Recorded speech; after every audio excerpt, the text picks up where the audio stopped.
श्रीमद् कुंज विहारणे नमः। श्री स्वामी हरिदास विजय तीर्थराम। श्री चैतन्य महाप्रभु के अनन्य भक्तों में श्री निवासाचार्य भी एक बड़े भक्त हुए हैं।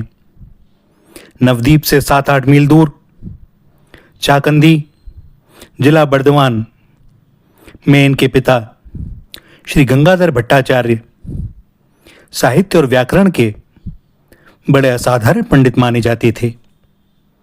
परम उदार भी थे वे, और श्री चैतन्य महाप्रभु की गुण गरिमा सुनकर इनकी प्रीति उनके श्री चरणों में दिन प्रतिदिन बढ़ रही थी। एक दिन जब उन्हें यह संवाद मिला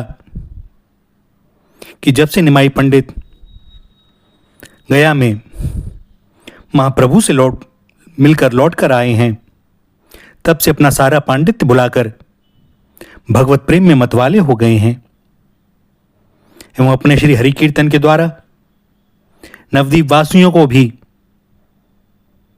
भगवान के नाम का मतवाला बना रहे हैं। तब ये रुक न सके और उनके दर्शन के लिए निकल पड़े।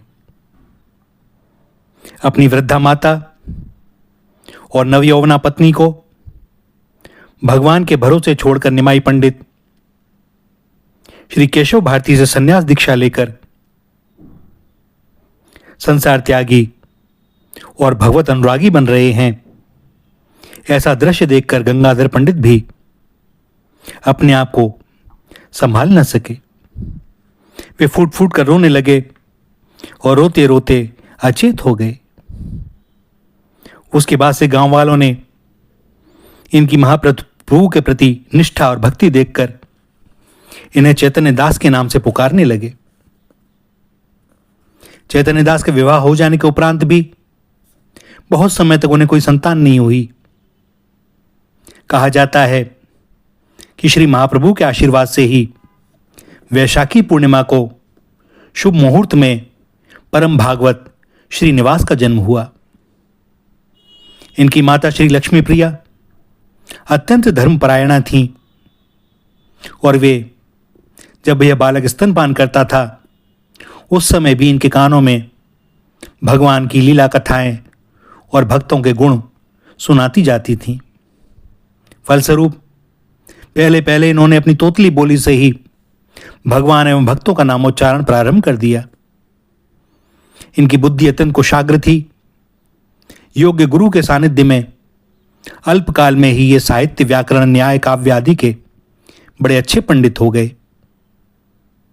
जैसे जैसे श्रीनिवास युवा होते गए, इनके हृदय में भगवत अनुराग और विषयों का विराग दृढ़ होता गया। अपने पिता की मृत्यु के पश्चात ये अपने नाना की संपत्ति के उत्तराधिकारी बनकर जाजी ग्राम में रहने लगे। अब वे एक बार श्री चैतन्य महाप्रभु की पावन मूर्ति का दर्शन करने के लिए तड़प उठे। कठवा निवासी श्री नरहरि सरकार से सलाह लेकर इन्होंने पुरी के लिए प्रस्थान किया, किंतु मार्ग में इन्हें पता चला कि महाप्रभु ने तो गोलोक के लिए प्रस्थान कर दिया। यह दुस्संवाद पाते ही वे पछाड़ खाकर पृथ्वी पर गिर पड़े। अब तक चैतन्य महाप्रभु के दर्शन एक बार भी हुए नहीं, और इन्हें ऐसा प्रतीत होने लगा कि श्री चैतन्य चरणों से वंचित होकर जीवन धारण करना ही व्यर्थ है। कुछ देर के पश्चात ही इन्हें तंद्रा आ गई, और उसी तंद्रा में महाप्रभु ने दर्शन देकर इन्हें पुरी में जाकर श्री गदाधर जी से भागवत पढ़ने को कहा। महाप्रभु की आज्ञा मानकर ये पुरी पहुंचे और गदाधर पंडित के आश्रम में पहुंचे तो देखा कि गदाधर पंडित भी श्री चैतन्य महाप्रभु के वियोग में अचेत पड़े हैं। ये उनके चरणों में लौट लौट कर रोते रोते श्री महाप्रभु का नाम सुनाने लगे। तब जाकर कहीं उनकी मूर्छा टूटी। महाप्रभु ने उनको भी वही आज्ञा दी थी, किंतु उनके पास जो भागवत की पुस्तक थी उसके तो अक्षर इनके आंसुओं में भीग भीग कर कुछ मिट गए थे। अतः उन्होंने इन्हें गौड़ देश जाकर नई पुस्तक लाने को कहा, किंतु इनके लौटने के पूर्व ही श्री गदाधर पंडित भी इस लोक में नहीं रहे। कुछ दिनों के पश्चात इन्हें समाचार मिला कि श्री महाप्रभु के परम अंतरंग श्री नित्यानंद श्री अद्वैताचार्य भी नश्वरतीत शरीर को त्याग कर गोलोक में जा विराजे हैं। महापुरुषों का वियोग कितना दुखदायी होता है, यह कोई सत्संगी भक्त ही जानता है। ये विक्षिप्त से होकर श्री चैतन्य महाप्रभु की जन्मभूमि का दर्शन करने निकले और वहां जाकर चैतन्य महाप्रभु जी की धर्मपत्नी श्री विष्णुप्रिया जी से मिले। यद्यपि श्री विष्णुप्रिया जी उस समय कठोर तप में रत थीं, किसी से मिलती नहीं थीं, फिर भी भगवत प्रेरणा से वे इनसे अत्यंत प्रेम से मिली और इन्हें आशीर्वाद दिया। श्री अभिराम गोस्वामी ने इन्हें वृंदावन पहुंच श्री रूप सनातन एवं श्री रघुनाथ दास गोस्वामी के दर्शन करने तथा श्री गोपाल भट्ट से दीक्षा लेने को कहा। किंतु वृंदावन पहुंचते पहुंचते इन्हें समाचार मिला कि श्री सनातन, श्री रूप गोस्वामी एवं श्री रघुनाथ गोस्वामी तीनों ही परलोक से धार गए।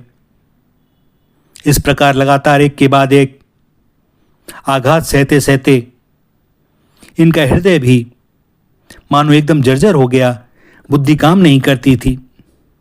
जिस किसी प्रकार वृंदावन पहुंचे वहां जीव गोस्वामी इन्हें अपने आश्रम में ले गए एवं मैंने श्री चैतन्य महाप्रभु के हाथ का लिखा हुआ एक पत्र दिया।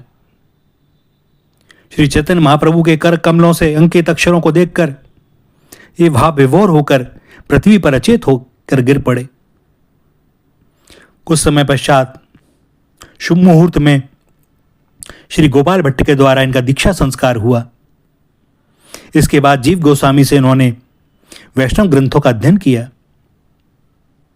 इसके पश्चात सबने यह तय किया कि श्री रूप सनातन द्वारा रचित तथा अन्यान्य समस्त भक्ति ग्रंथों से संपन्न करके इन्हें श्री नरोत्तम एवं श्री श्यामानंद के साथ गौड़ देश भेजा जाए। सभी ने नेत्रों में अश्रु भरकर एक बैलगाड़ी में एक मजबूत से संदूक में इन सभी ग्रंथों को रखकर उनके साथ इन्हें विदा किया। किंतु रास्ते में विष्णुपुर अभी का बांकुड़ा उसके पास डाकुओं ने इसे धन से भरी गाड़ी समझकर लूट लिया। पुस्तकों के छिन जाने से ये अत्यंत विक्षिप्त हो गए, सभी को वापस विदा कर दिया और स्वयं निश्चय कर लिया कि जब तक मुझे पुस्तकें वापस नहीं मिलेंगी अब मैं कहीं नहीं जाऊंगा। अब ये विष्णुपुर की गलियों में ही घूम घूम कर दिन बिताने लगे। जब अत्यंत भूख लगती तब किसी प्रकार रूखे सूखे अन्न से अपना पेट भर लेते, कहीं किसी वृक्ष के नीचे पड़े रहते तो कभी किसी वृक्ष के नीचे। भगवान की लीला, एक दिन कृष्णदास नामक ब्राह्मण जो इन्हें कुछ पहचान गए थे राजा हमीर की भागवत कथा में ले गए। यह राजा हमीर ही उन डाकुओं का सरदार था जिन्होंने इनकी पुस्तकें चुराई थीं। भागवत वक्ता कोई बहुत बड़े विद्वान नहीं थे, वे मनमाना अर्थ किया करते थे। इन्हें उचित नहीं प्रतीत हुआ, सो शास्त्र में उसे परास्त कर ये स्वयं भागवत कथा कहने लगे। राजा हमीर को इनकी वाणी ने अपनी ओर आकर्षित कर लिया। वह अपने किए पर पश्चाताप करने लगा और अपने सारे दोष इनके सम्मुख स्वीकार करके इनको वे सारे शास्त्र ग्रंथ लौटा दिए। इसके पश्चात वह अपना राजपाट छोड़कर इनका शिष्य हो गया। अब ये वहां से जाजीग्राम पहुंचे एवं वहीं रहकर अध्ययन तथा हरिनाम संकीर्तन में समय व्यतीत करने लगे। दीर्घकाल के बाद अपने पुत्र को आया जान इनकी माता एवं सभी ग्रामवासी अत्यंत आह्लादित हुए। इनके कारण गौड़ देश के गांव गांव एवं घर घर में भगवान नाम का घोष सुनाई देने लगा। अंत में दूसरी बार पुनः वृंदावन गए एवं वहीं श्रीधाम में ही रम गए। श्री वृंदावन विहारी की अनुकंपा से इस श्रीधाम के पवित्र क्षेत्र में ही हरि नाम लेते लेते इनकी अंतिम घड़ी व्यतीत हुई। इनके पिता चैतन्य दास को श्री चैतन्य महाप्रभु ने आशीर्वाद दिया था कि तुम्हारे जो भी पुत्र होगा उसके अंदर मेरा प्रकाश बना रहेगा। और वास्तव में श्री चैतन्य महाप्रभु का वह चैतन्यमय प्रकाश असंख्य अंधकारपूर्ण हृदयों को प्रकाशित करता हुआ अंत में महाप्रकाश में जाकर मिल गया।